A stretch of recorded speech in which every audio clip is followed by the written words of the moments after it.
Hello everybody, welcome to Tuesday's tip. Now we have spent quite a bit of time talking about the power of questions, being able to ask powerful questions. Well, today I want to switch and talk about the power of our response. Obviously, there are a lot of conversations that begin with a question, and I watch this especially in meetings where somebody will bring something up and all of a sudden you can feel that it's kind of a prickly subject. They might say something like, "Why are there so many people leaving our company?"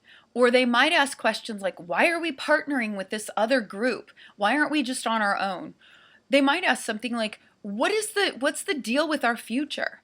When we hear questions like that, if we haven't prepared ourselves, then we might be tempted to simply react to the question.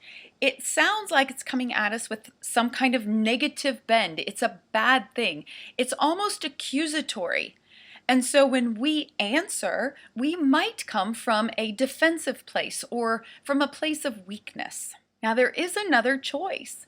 If we prepare ourselves and we think before we speak, we understand that regardless of the question being asked, we can determine the direction of our answer. I'm going to say that again. Regardless of the question being asked, we can determine the direction of our answer.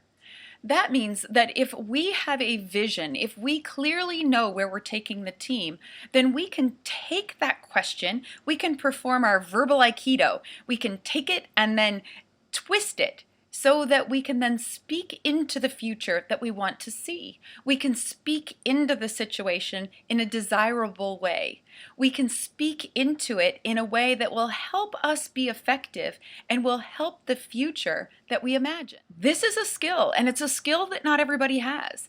Now, by no means am I saying take the question and do some political spin so that it sounds good, but you really haven't answered the question. I'm not saying that at all.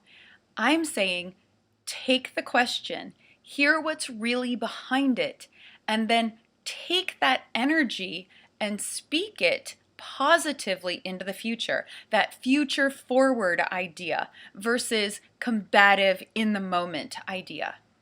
It's a crazy concept and it works. Regardless of the question being asked, we can determine the direction of our response. Have a great week, everybody.